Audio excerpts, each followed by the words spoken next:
अस्सलाम वालेकुम क्लास। आज का जो हमारा लेक्चर है वो बेसिकली है यूवी विजिबल स्पेक्ट्रोस्कोपी के अंदर। लास्ट लेक्चर्स के अंदर जो था वो हमने इलेक्ट्रोमैग्नेटिक रेडिएशंस का डिस्कस किया था।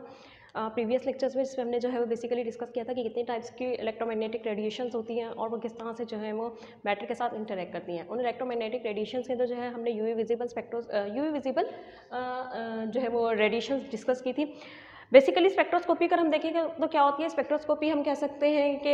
बेसिकली स्पेक्ट्रोस्कोपी के अंदर हम डिस्कस करते हैं कि किस तरह से इलेक्ट्रोमैग्नेटिक रेडिएशंस जो हैं वो मैटर के साथ इंटरेक्ट करती हैं और किस तरह की पॉसिबल ट्रांजिशंस जो हैं वो इलेक्ट्रोमैग्नेटिक रेडिएशंस जो है वो कॉज करती हैं। तो स्पेक्ट्रोस्कोपी के अंदर बेसिकली हम क्या डिस्कस करते हैं, interaction of electromagnetic radiations with the matter. और इस सारे के सारे इंटरेक्शन को स्टडी करने के लिए जो हम डिफरेंट टाइप्स के इंस्ट्रूमेंट्स यूज़ करते हैं वो बेसिकली स्पेक्ट्रोफोटोमीटर्स कहलाते हैं। तो इट्स मीन हम ये कह सकते हैं या स्पेक्ट्रोमीटर्स कहलाते हैं। तो इट्स मीन हम कह सकते हैं कि वो तमाम इंस्ट्रूमेंट्स या all those instrument which are used for the study of the interaction of the electromagnetic radiation with the matter is called spectrophotometer. तो यहाँ पे अगर हम यूवी विजिबल स्पेक्ट्रोस्कोपी पढ़ रहे हैं तो यूवी विजिबल जो कि इलेक्ट्रोमैग्नेटिक रेडिएशन की टाइप है, तो यूवी विजिबल्स का इंटरेक्शन मैटर के साथ स्टडी करने के लिए जो हम इंस्ट्रूमेंट यूज़ करते हैं वो हमारे पास यूवी विजिबल स्पेक्ट्रोफोटोमीटर कहलाता है। तो सबसे पहले जो है वो हम क्या देखेंगे, हम देखेंगे कि क्या बेसिक प्रिंसिपल होता है यूवी विजिबल स्पेक्ट्रोस्कोपी का, कि किस तरह से जो है वो यूवी अल्ट्रावायलेट या यूवी विजिबल रेडिएशंस जब मैटर के साथ इंटरेक्ट करती हैं तो क्या कॉज करती हैं। बेसिकली क्या है कि अगर यूवी विजिबल या अल्ट्रावायलेट विजिबल रेडिएशंस मैटर के साथ इंटरेक्ट करती हैं तो इलेक्ट्रॉनिक ट्रांजिशंस कॉज करते हैं। प्रीवियस लेक्चर्स के अंदर हमने डिस्कस किया था कि पॉसिबली अगर हमारी इलेक्ट्रोमैग्नेटिक रेडिएशंस मैटर के साथ इंटरेक्ट करती हैं तो पॉसिबल है कि 3 टाइप्स की ट्रांजिशन हो, जिसमें हमने इलेक्ट्रॉनिक ट्रांजिशन देखी थी, हमने रोटेशनल ट्रांजिशन देखी थी और इसके अलावा जो है वो हमने वाइब्रेशनल ट्रांजिशन देखी थी। यूवी विजिबल रेडिएशन जब भी मैटर के साथ इंटरेक्ट करती हैं तो एज अ रिजल्ट क्या होता है, इलेक्ट्रॉनिक ट्रांजिशंस कॉज करती हैं। ठीक है, बेसिकली हम इसका अगर प्रिंसिपल देखें तो क्या होता है कि UV visible radiations absorption bye sample result in electronic transition with the molecules और आयंस। मींस क्या कि अगर हमारे पास कोई भी सैंपल है, सैंपल के साथ यूवी विजिबल रेडिएशंस इंटरेक्शन करती है, एब्जॉर्प्शन होती है और उनकी एब्जॉर्प्शन की वजह से क्या होती है, इलेक्ट्रॉनिक ट्रांजिशंस होती हैं। ठीक है, जितनी अमाउंट ऑफ एनर्जी जो है वो एब्जॉर्ब होती है इलेक्ट्रॉनिक ट्रांजिशंस के अंदर, वो जो है वो एक सिंपल जो हम हमारे पास रिलेशनशिप हम ऑलरेडी जो है वो डिस्कस कर सकते हैं। इस रिलेशनशिप के साथ जो है वो हम में पता चलता है कि कितनी अमाउंट ऑफ रेडिएशन जो है वो एब्जॉर्ब हुई है। यहाँ पे हम देख सकते हैं कि एच जो है वो बेसिकली क्या है, प्लैंक कांस्टेंट है, जिसकी वैल्यू एक फिक्स होती है। न्यू जो है वो बेसिकली फ्रीक्वेंसी को शो करता है, लैम्डा जो है वो वेवलेंथ हो, सी जो है वो बेसिकली वेलोसिटी को, ठीक है, और म्यू बार जो है वो वेव नंबर को। ठीक है, तो ये सारी के सारे जो पैरामीटर्स थे वो हमने प्रीवियस लेक्चर्स के अंदर हमने डिस्कस कर लिए थे। तो बेसिकली यूवी विजिबल रेडिएशंस के अंदर भी क्या है, हम यही देखते हैं कि अगर अल्ट्रावायलेट रेडिएशंस जो है वो मैटर के साथ इंटरेक्ट करती हैं तो एज अ रिजल्ट क्या होती है, इलेक्ट्रॉनिक ट्रांजिशंस होती है और कितनी अमाउंट ऑफ एनर्जी जो है वो एब्जॉर्ब होती है वो हम क्या कर सकते हैं, इस रिलेशनशिप से जो है वो हम फाइंड आउट कर सकते हैं कि कितनी फ्रिक्वेंसी की या कितनी जो है वो वेवलेंथ की या कितनी अमाउंट ऑफ एनर्जी जो है वो एब्जॉर्ब हुई है। ठीक है, नेक्स्ट हम देखेंगे कि बेसिकली इसको मजीद फर्दर अंडरस्टैंड करने से पहले हम देखेंगे कि इसका बेसिकली एब्जॉर्प्शन जो हो रही है वो किस तरह से एब्जॉर्प्शन होती है, किस तरह से मैटर जो है वो इंटरैक्ट करता है रेडिएशंस के साथ। तो उसको क्लियर करने के लिए थोड़ा सा जो है हम एब्जॉर्प्शन लॉज को जो है वो डिस्कस करेंगे ताकि हमें क्लियर हो सके कि मैटर के साथ जो है वो रेडिएशंस किस तरह से इंटरैक्ट करती है, कितनी अमाउंट ऑफ रेडिएशन एब्जॉर्ब हो रही है, ट्रांसमिट हो रही है, वो हमें किस तरह से जो है वो क्लियर होता है। ठीक है, तो हम देखेंगे सर एब्जॉर्प्शन लॉज।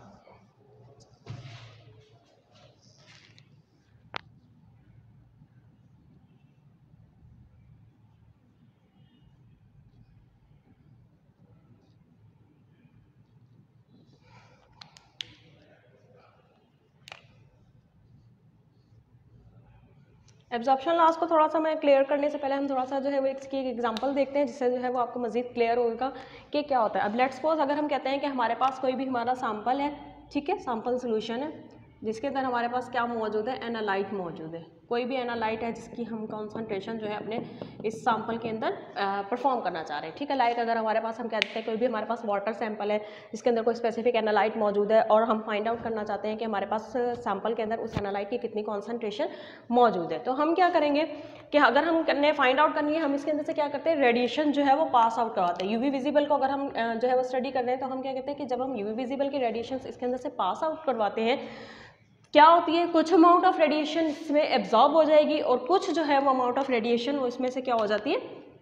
ट्रांसमिट हो जाती है। ठीक है, तो बेसिक क्या है, बेसिक अगर हम देखें इसका, ये क्या है, हमारे पास सैंपल है। ठीक है, सैंपल के अंदर हमारे पास कोई क्या है, कोई भी एनालाइट मौजूद है, तो उस एनालाइट के अंदर से जो है वो हम अमाउंट ऑफ रेडिएशन जो है वो पास आउट करवाते हैं। तो ये हमारे पास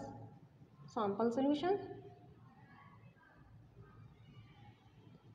ये हमारे पास क्या है, इंसिडेंट रेज, इंसिडेंट रेडिएशन है। ठीक है,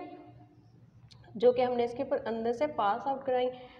करनी है। और ये हमारे पास क्या है, ट्रांसमिटेड रेडिएशन, मीन्स क्या कि जो इसके अंदर से पास आउट होने के बाद इस सोल्यूशन में से ट्रांसमिट हुई है, ट्रांसमिटेड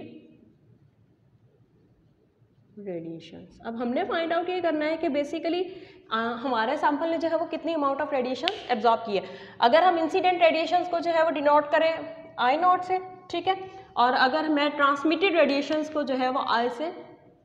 डिनोट करती हूँ। लेट्स सपोज अगर हम कहते हैं कि हमारे पास क्या थी कि जो इंसिडेंट रेडिएशंस की अमाउंट थी वो 100% अमाउंट थी। ठीक है, और जो हमारे पास ट्रांसमिटेड होके आई है वो हमारे पास कितनी है। लेट्स सपोज अगर मैंने कहा कि मेरे पास 100% रेडिएशंस की अमाउंट थी, जो मैंने क्या किया, अपने सैंपल सोल्यूशन के अंदर से पास आउट किया। अब सैंपल सोल्यूशन के अंदर क्या मौजूद है, एनालाइट मौजूद है। तो एनालाइट ने क्या किया, कुछ अमाउंट ऑफ रेडिएशन जो है वो एब्जॉर्ब कर ली, और कुछ अमाउंट ऑफ रेडिएशन एब्जॉर्ब करने के बाद जो हमारे पास रिमेनिंग अमाउंट ऑफ रेडिएशन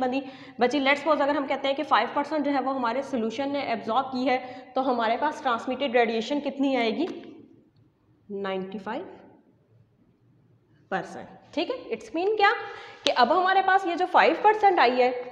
ये क्या है, हमारे सोल्यूशन की एब्जॉर्प्शन है। मींस क्या कि हमारे सोल्यूशन के अंदर जितनी अमाउंट ऑफ एनालाइट मौजूद थी उसने क्या किया है, कितनी अमाउंट ऑफ रेडिएशन उसने जो है वो एब्जॉर्ब किया है, 5% उसने जो है वो एब्जॉर्ब किया है। और यही 5% के जरिए हम क्या कर सकते हैं, हम डायरेक्टली इस 5% को रिलेट कर सकते हैं कि हमारे सोल्यूशन के अंदर, हमारे सैंपल के अंदर जो है वो एनालाइट की कितनी कॉन्सेंट्रेशन मौजूद है, इंसिडेंट की लाइट, क्योंकि हमने सपोज किया कि अगर हम कहते हैं कि 100% हम रेडिएशन जो है वो पास आउट करवा रहे हैं और हमारे पास जो ट्रांसमिट होकर 95% आ रही है, मीन्स जो रिमेनिंग 5% है वो कहाँ पे है, वो हमारे सैंपल सोल्यूशन ने जो है वो सैंपल सोल्यूशन के अंदर जो हमारे पास एनालाइट मौजूद था वो क्या आ गया, हमारे पास उसने एब्जॉर्ब कर ली है। तो ये जो 5% हमारे पास आती है, ये हमारी क्या आ जाती है, एब्जॉर्प्शन। ठीक है, और यही एब्जॉर्प्शन जो है वो डायरेक्टली रिलेट करेगी हमारे एनालाइट के साथ। अब क्या होता है कि जब हमारे पास सैंपल जो है, क्योंकि हमारे पास वैरायटी ऑफ द सैंपल्स होते हैं और वैरायटी ऑफ सैंपल्स के साथ जो है हम डील करते हैं एनालिटिकल केमिस्ट्री के अंदर, तो हमारे पास क्या होती है कि जो रेडिएशन हमारे सैंपल के साथ इंटरेक्ट करती है, तो उसके दो पॉसिबल केसेस हो सकते हैं। दो पॉसिबल केसेस जो है वो डिपेंड करते हैं कि हमारे पास सैंपल किस तरह के, क्योंकि या तो हमारे पास सैंपल जो है वो कोई ट्रांसपेरेंट सैंपल होगा, या फिर हमारे पास क्या होगा, कोई भी कलर्ड सैंपल होगा। तो हमारे पास क्या है, दो केसेस हैं। ठीक है, जिसमें अगर हम फर्स्ट वन केस 1 देखें, जिसमें हमने क्या कहा कि हमारा जो सोल्यूशन है वो क्या है, if sample solution is transparent. Case 1 में हमारे पास क्या है, if sample solution is transparent. ठीक है, अगर हमारा सैंपल सोल्यूशन जो है वो ट्रांसपेरेंट होगा, इट्स मीन क्या है कि अगर हम उसकी परसेंटेज एब्जॉर्प्शन देखें तो क्या होगी, उसकी परसेंटेज एब्जॉर्प्शन जो है वो 0 होगी। क्यों, क्योंकि ट्रांसपेरेंट है, कोई ऐसे पार्टिकल्स मौजूद नहीं है जिन्होंने अल्ट्रावायलेट या विजिबल रेडिएशंस को जो है वो एब्जॉर्ब किया है। तो हमारे पास जो परसेंटेज एब्जॉर्बेंस आएगी वो कितनी आएगी, 0%। ठीक है, और क्योंकि जब 0% उसने एब्जॉर्प्शन की है, तो इट्स मीन हमारे पास तो उसकी ट्रांसमिटेंस कितनी आएगी, परसेंटेज अगर हम ट्रांसमिटेंस देखेंगे तो वो कितनी आएगी, 100%। मीन्स क्या कि 100% इंसिडेंट रेडिएशन जो हमने पास आउट करवाई, कोई एब्जॉर्प्शन नहीं हुई, क्योंकि हमारा सैंपल सोल्यूशन जो था वो ट्रांसपेरेंट था, सारी की सारी जो है वो ट्रांसमिट हो गई। तो हमारे पास परसेंटेज ट्रांसमिटेंस जो है वो 100% आई। इस केस में हमारे पास क्या होगा कि जो हमारी इंसिडेंट रेडिएशन हैं वो इक्वल होंगी हमारे ट्रांसमिटेड रेडिएशंस के। ठीक है, इस केस में क्या है, ट्रांसपेरेंट सोल्यूशन था जिसपे हमने कहा कि हमने रेडिएशंस उसके अंदर से पास आउट करवाई, क्योंकि सोल्यूशन ट्रांसपेरेंट था, कोई एब्जॉर्प्शन नहीं हुई, तो परसेंटेज एब्जॉर्प्शन हमारे पास 0% है। और क्योंकि सारी की सारी रेडिएशंस ट्रांसमिटेंस हो गई है, तो हमारे पास जो ट्रांसमिटेंस है, ट्रांसमिटेड रेडिएशंस है वो 100% है। और इस केस में हमारे पास इंसिडेंट रेडिएशन जो है वो इक्वल है ट्रांसमिटेड रेडिएशंस के। ठीक है, सेकेंड केस अगर हम देखते हैं,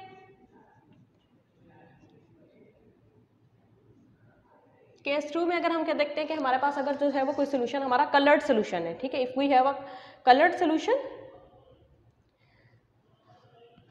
या फिर हम ये कहेंगे कि if sample solution is not transparent,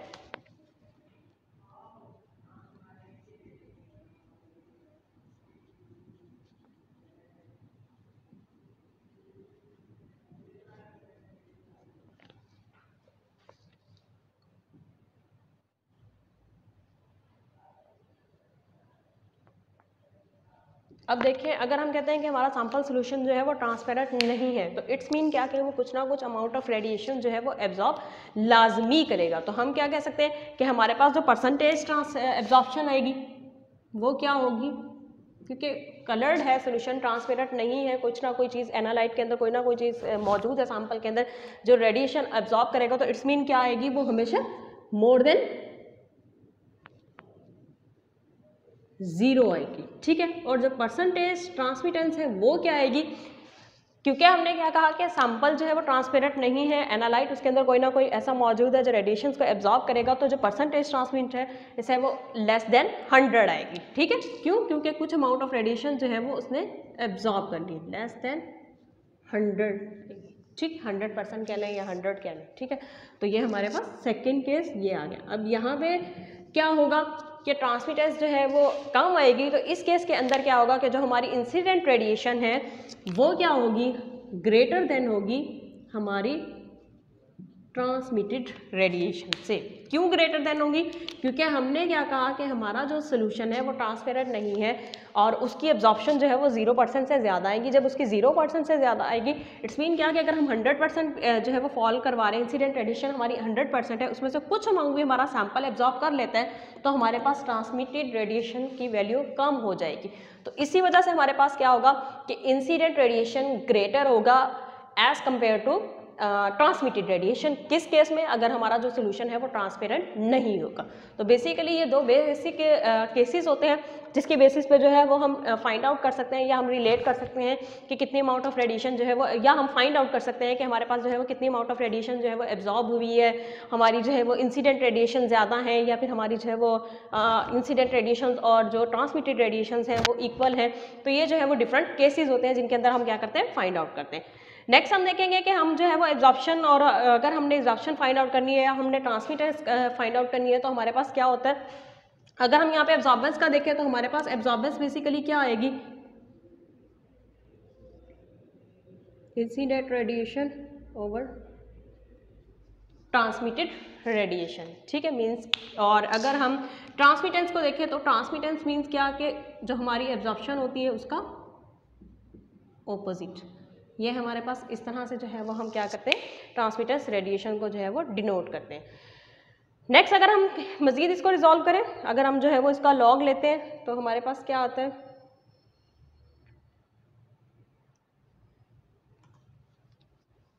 इसी को अगर हम मज़ीद करें, इसका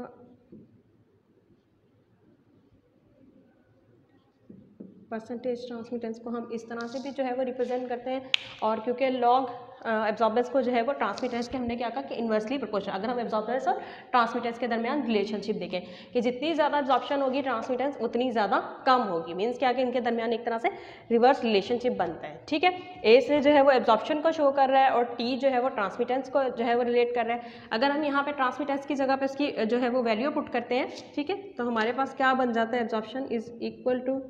log 10 1/t में अगर हम ये पुट करेंगे तो ये इन्वर्स होके हमारे पास क्या आ जाएगा, I0/I, ठीक है। तो ये बेसिकली क्या है, हमारे पास एब्जॉर्प्शन को जो है वो शो करता है, ठीक है। तो ये बेसिकली हमारे पास एब्जॉर्प्शन है और जो है ये रिलेशनशिप को इंडिकेट करता है कि किस तरह से जो है वो ट्रांसमिटेंस और एब्जॉर्प्शन, जो इंसिडेंट और ट्रांसमिटेड रेडिएशंस जो है वो किस तरह से लिंक करती हैं या एब्जॉर्प्शन से जो है वो किस तरह से रिलेट करती हैं। नेक्स्ट अब हम देखेंगे कि हमारे पास जो है वो एब्जॉर्प्शन लॉज कौन कौन से हैं बेसिकली और किस तरह से जो है वो एक दूसरे से लिंक करते हैं। एब्जॉर्प्शन लॉज जो है वो बेसिकली दो डिफरेंट जो है वो साइंटिस्ट थे जिन्होंने जो है वो केमिस्ट थे जिन्होंने जो है वो एब्जॉर्प्शन लॉज किए, जिसमें से एक लैम्बर्ट है और दूसरा जो है वो बेयर्स है। तो हम देखते हैं कि लैम्बर्ट्स ने जो है वो अपने लॉ के अंदर क्या जो है वो एब्जॉर्प्शन से रिलेटेड इंफॉर्मेशन दी और देन जो है वो हम देखेंगे बेयर्स लॉ। ठीक है। तो सबसे पहले हम देखते हैं कि लैम्बर्ट लॉ क्या है।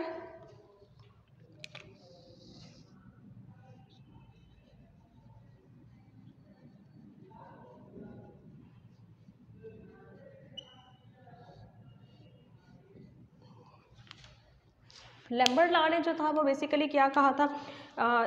मैटर जब रेडिएशंस के साथ इंटरेक्ट करता है तो उसने जो है वो बेसिकली उसी चीज़ को जो है वो एक्सप्लेन किया था।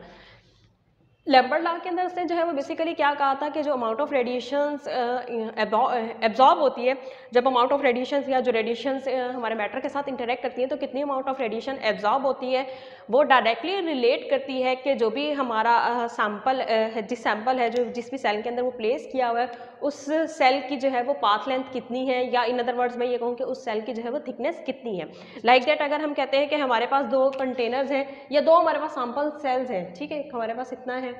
और एक हमारे पास जो है वो इतना है, तो उसने क्या कहा था कि अगर हम रेडिएशन, इसके अंदर भी हमारे पास क्या मौजूद है, सैम्पल सोल्यूशन मौजूद है जिसके अंदर एनालाइट मौजूद है, और इसके अंदर भी, या फिर मैं अगर यहाँ पे दूसरा यहाँ पे लिखूँ, ठीक है, अगर हम इनका देखें तो ये जो पाथ लेंथ है दोनों की, इन दोनों की पाथ लेंथ जो है वो डिफरेंट है। अगर हम इसकी देखें, लेट्स सपोज अगर मैं कहती हूँ कि इसकी 1 सेंटीमीटर है, ठीक है, और इसकी अगर हम कहें कि 3 सेंटीमीटर है, या डबल इसका कर लें कि ये 2 सेंटीमीटर है, तो उसने क्या कहा था कि जैसे जैसे पाथ लेंथ बढ़ती है या जो सेल की थिकनेस है ये बढ़ती है, तो उसकी वजह से क्या होता है कि जो अमाउंट ऑफ रेडिएशन एब्जॉर्ब होती है, एब्जॉर्प्शन जो है वो इंक्रीज होती है। कैसे इंक्रीज होती है, अब अगर हम कहते हैं कि हमारे पास जो है वो रेडिएशंस है, रेडिएशंस अगर इतने सैंपल सोल्यूशन इतने सेल के अंदर से पास आउट होती है तो उसको यहाँ पे इंटरेक्ट करने के लिए इतना एरिया मिलेगा, तो यहाँ पे जितने सैंपल कंपोनेंट्स मौजूद हैं वो उसके साथ क्या करती है, रेडिएशन इंटरेक्ट करती है। लेकिन इसके कंपेयर में अगर हम कहते हैं कि हमारा जो सेल है उसकी पाथ लेंथ इंक्रीज हो जाती है, तो जितना ज़्यादा टाइम रेडिएशंस इसके अंदर से पास आउट होती है उतनी ही ज़्यादा एनालाइट के जो कंपोनेंट्स मौजूद होते हैं उनको उन रेडिएशन के साथ इंटरेक्ट करने का टाइम मिलता है, उतना ही हम ज़्यादा कह सकते हैं कि अमाउंट ऑफ रेडिएशन एब्जॉर्ब हो सकती है होती है। तो इट्स मीन हम ये कह सकते हैं कि अगर हमारा पास जो भी हमारा सैंपल सोल्यूशन के सैंपल को प्लेस करने के लिए जो हमारे पास सेल है, जितनी उस सेल की पाथ लेंथ है, उसकी थिकनेस है, वो डायरेक्टली रिलेट करेगी एब्जॉर्प्शन के। मतलब क्या कि जितनी इसकी पाथ लेंथ ज़्यादा होगी, ठीक है, जितनी इसकी थिकनेस ज़्यादा होगी, जितना ज़्यादा देर रेडिएशन जो है वो हमारे सैंपल के साथ इंटरेक्ट करती हैं, उसको जितना ज़्यादा एनालाइट के कंपोनेंट्स के साथ इंटरेक्ट करने का मौका मिलता है, उतनी ही ज़्यादा अमाउंट ऑफ रेडिएशन जो है वो अमाउंट ऑफ एब्जॉर्प्शन जो है वो रेडिएशन की ज़्यादा होती है। तो बेसिकली क्या था, अगर मैं यहाँ पे इसकी प्रॉपर डेफिनेशन लिखूँ तो बेसिकली क्या था कि when a beam of monochromatic radiation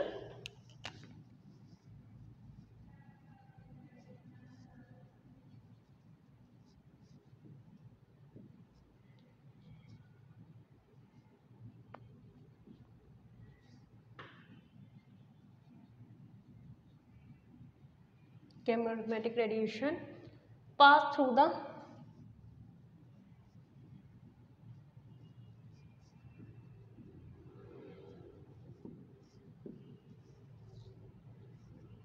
solution,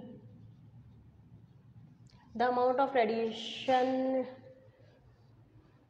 then the decrease in the intensity of the radiation will directly proportional to the thickness of the solution. When a beam of monochromatic radiation pass through the solution, then the decrease in the intensity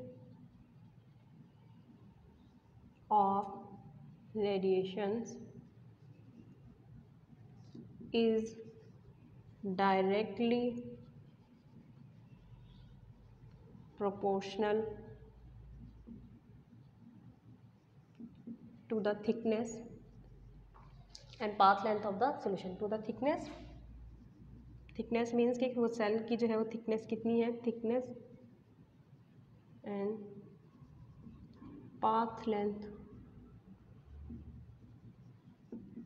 of solution. Path length of the solution means क्या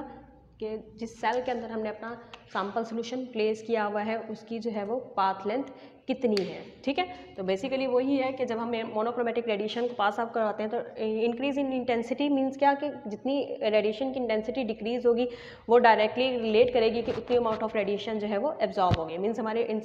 जो हमने light incident की है, incident होने के बाद जितनी amount of radiation absorb होगी उतना ही उसकी जो इंसिडेंट लाइट है उसकी इंटेंसिटी में डिक्रीज आएगा, और जो हमारे पास ट्रांसमिटेड लाइट आएगी उसकी परसेंटेज ट्रांसमिटर्स, या हम कह सकते हैं कि जो हमारे पास ट्रांसमिटेड लाइट आती है उसकी इंटेंसिटी जो है वो उतनी ही ज़्यादा कम होगी, ठीक है। तो बेसिकली क्या है, अगर हम इसका रिलेशनशिप इसी तरह से देखें तो हमने क्या कहा कि एब्जॉर्बेंस जो है वो डायरेक्टली प्रोपोर्शनल टू, एब्जॉर्बेंस को हमने बेसिकली क्या देखा था कि absorbance is equal to log 10 I naught over I, हमने यही फाइंड आउट किया था ना। और अभी हम क्या देख रहे हैं कि एब्जॉर्बेंस किसके डायरेक्टली प्रोपोर्शनल है, absorbance is directly proportional to the path length के, ठीक है। आयल जो है वो इंडिकेट करता है पाथ लेंथ को। तो अगर हम यहाँ पे क्या करते हैं, अगर मैं इसको मजीद सिंपल लिखूँ तो हम डायरेक्ट इसको इस तरह से भी लिख सकते हैं, ठीक है। अब अगर यहाँ पे जो है वो मैं डायरेक्टली प्रोपोर्शनल का साइन मैं ख़त्म करती हूँ, तो डायरेक्टली प्रोपोर्शनल का साइन जब भी हम ख़त्म करते हैं तो हम क्या करते हैं, कोई ना कोई जो है वो कांस्टेंट ऐड करते हैं। अब यहाँ पे अगर मैं कांस्टेंट ऐड करूँ तो यहाँ पे हमारे पास कांस्टेंट आएगा, ठीक है। यहाँ पे ई जो है उसको हम एप्सिलॉन नॉट कहते हैं, और बोलने के लिए प्रोनाउंसिएशन जो है उसकी, और इसको जो है वो हम मोलर एक्सटिंक्शन कोएफिशिएंट कहते हैं, या फिर हम इसको मोलर एब्जॉर्प्टिविटी भी कहते हैं। इसको हम मोलर कांस्टेंट है बेसिकली एक्सटिंक्शन कोएफिशिएंट, हर एक सॉल्यूशन एनालाइट का या सोल्यूशन का जो है वो मोलर एक्सटिंक्शन, हमारे पास जितने सैंपल्स होते हैं उनका मोलर एक्सटिंक्शन कोएफिशिएंट जो है वो डिफरेंट होता है। और मींस हम ये कह सकते हैं कि अगर हम एक ही वेवलेंथ पे जो है वो किसी एक एनालाइट के लाइक अगर हमारे पास कोई एग्जांपल है उसकी हम एक वेवलेंथ पे हम उसके जितने भी सोल्यूशंस प्रिपेयर करेंगे तो उन सबका जो मोलर एक्सटिंक्शन कोएफिशिएंट है वो कांस्टेंट रहेगा। लेकिन अगर हम वेवलेंथ चेंज करते हैं, लाइक हमने पहले 250 पे मेजर किया, देन अगर हम 270 नैनोमीटर पे चेंज करते हैं अपने सोल्यूशन को, तो जितने भी पॉसिबल सोल्यूशंस होंगे उस एक एनालाइट के उन सबका मोलर एक्सटिंक्शन कोएफिशिएंट जो है वो उस एक स्पेसिफिक वेवलेंथ पे जो है वो कांस्टेंट रहेगा, ठीक है। इसको हम मोलर एक्सटिंक्शन कोएफिशिएंट या फिर हम इसको मोलर एब्जॉर्प्टिविटी भी कहते हैं।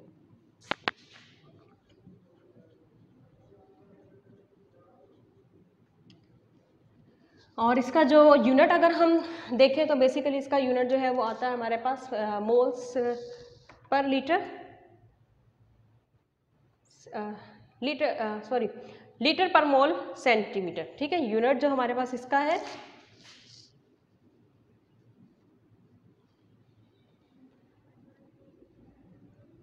सेंटीमीटर, जो है वो हमारे पास इसका यूनिट आता है। नेक्स्ट हम देखेंगे कि हमारे पास बियर्स लॉ क्या है बेसिकली, और बियर लॉ जो है वो हमें क्या इन्फॉर्मेशन देते हैं, हम वो देखते हैं नेक्स्ट।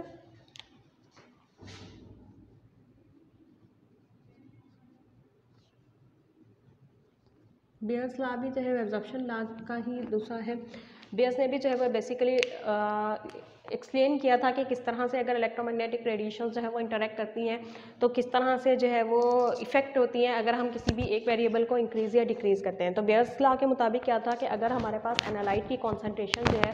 सैंपल के अंदर एनालाइट की कॉन्सेंट्रेशन अगर इंक्रीज़ होती है तो उसकी वजह से जो है वो अमाउंट ऑफ रेडिएशन जो अमाउंट ऑफ रेडिएशन एब्जॉर्ब हो रही है वो इंक्रीज़ होंगी। लाइक दैट अगर हम कहते हैं कि हमने जो है वो 1 ppm का सोल्यूशन प्रिपेयर किया हुआ है, तो 1 ppm सोल्यूशन की अगर हमारे पास एब्जॉर्प्शन जो है लेट्स सपोज 0.093 आ रही है, तो अगर हम इस सोल्यूशन की कॉन्सेंट्रेशन बढ़ाते हैं 2 ppm करते हैं तो उसकी वजह से क्या होगी, जो हमारे पास एब्जॉर्प्शन आएगी वो भी जो है वो इंक्रीज़ होती है। लेट्स सपोज कि हमारे पास जो नेक्स्ट एब्जॉर्प्शन आती है वो है 0.012। मीन्स क्या, अगर हम मज़ीद इंक्रीज़ करते हैं 3 ppm करते हैं तो एब्जॉर्प्शन जो है वो मज़ीद इंक्रीज़ हो जाएगी 0.015 इस तरह से। मीन्स क्या कि हम कह सकते हैं कि जैसे जैसे अमाउंट ऑफ कंसंट्रेशन बढ़ती है, बियर्स लॉ के मुताबिक क्या था कि जैसे जैसे अमाउंट ऑफ रेडिएशन कंसंट्रेशन बढ़ेगी, एनालाइट की कंसंट्रेशन सैंपल के अंदर इंक्रीज़ होती है तो उसी से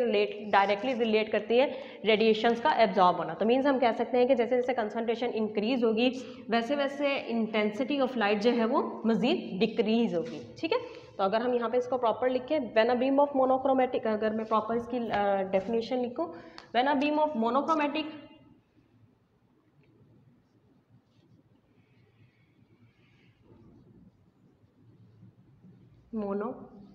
chromatic radiation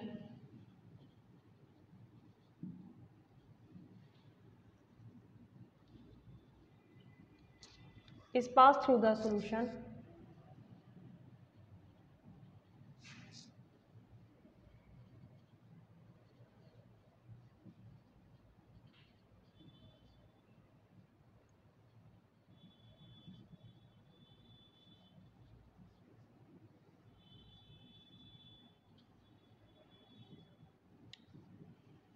in the intensity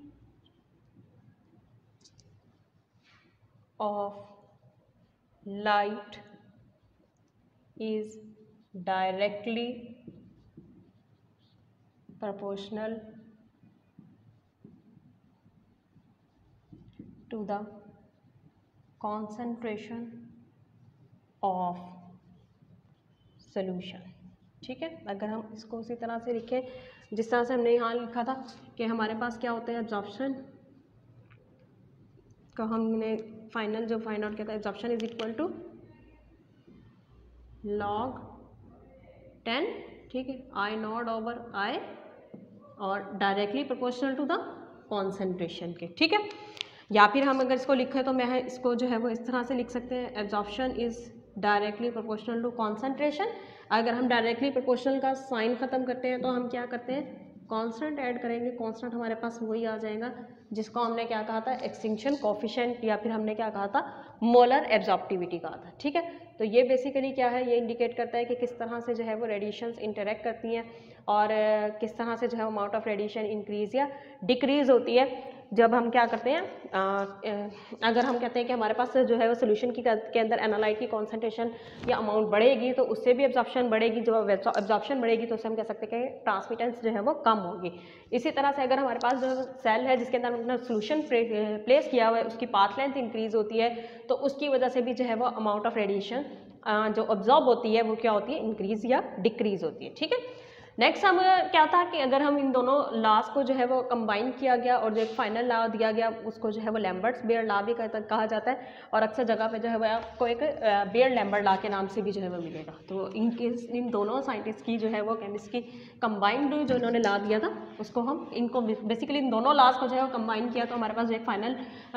absorption law जो बनता है उसको हम क्या कहते हैं लैम्बर्ट्स बेयर लॉ, या फिर आपको कहीं पे जो है वो बेयर लैम्बर्ट लॉ के नाम से भी मिलेगा, लैम्बर्ट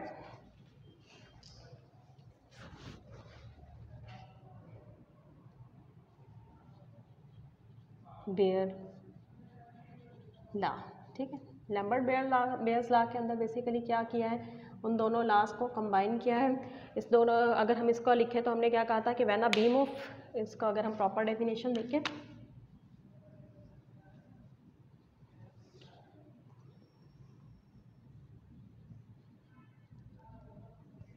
कंबाइंड, अगर हम इनको लिखें when a beam of electro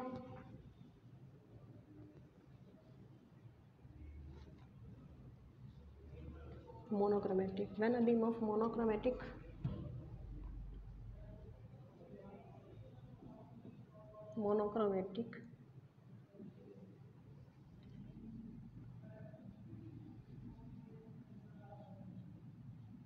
radiation is passed through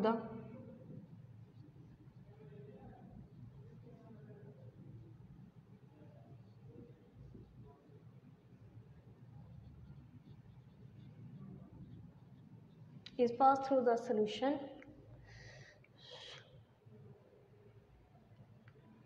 then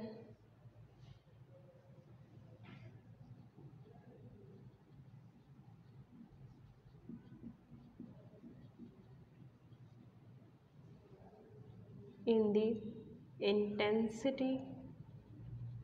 then the decrease in the intensity of radiation is directly proportional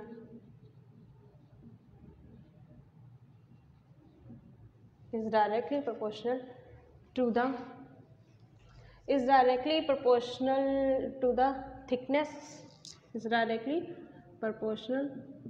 the thickness,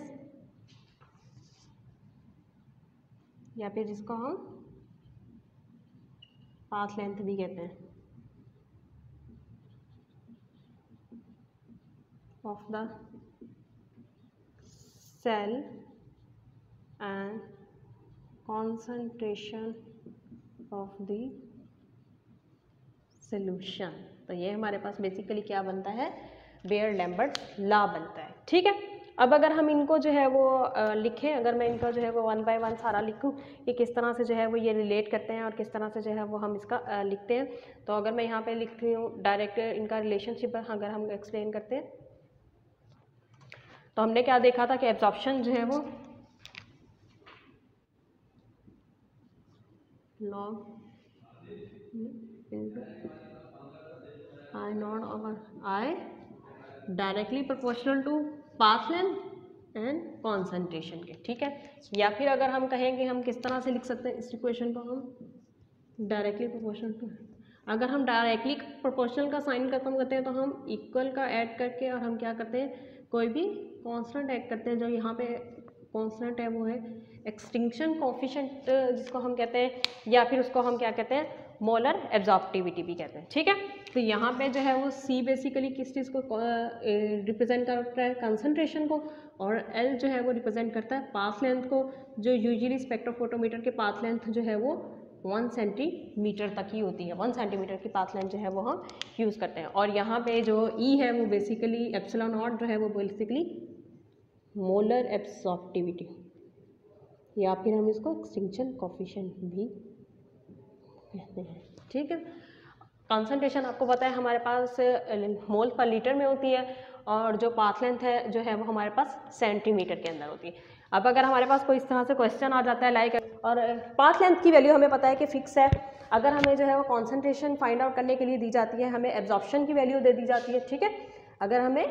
absorption की वैल्यू गिवन है, हमें जो है वो पाथ लेंथ पता है कि हमारे पास 1 सेंटीमीटर होती है, एक्सटिंक्शन कोफिशिएंट मैंने कहा कि एक स्पेसिफिक वेवलेंथ पे जो है स्पेसिफिक होता है एक एनालाइट के लिए, तो हम उससे क्या कर सकते हैं, इसी फार्मूले को रीअरेंज करके, लाइक अगर हमने कॉन्सेंट्रेशन फाइंड आउट करनी है तो हम क्या कर सकते हैं, इसी फार्मूले को रीअरेंज करके हम क्या कर सकते हैं, कॉन्सेंट्रेशन फाइंड आउट कर सकते हैं। और अगर हमने जो है वो हमें पाथ लेंथ जैसे मैंने बताया कि ये यूजुअली फिक्स होती है और 1 सेंटीमीटर होती है। ठीक है,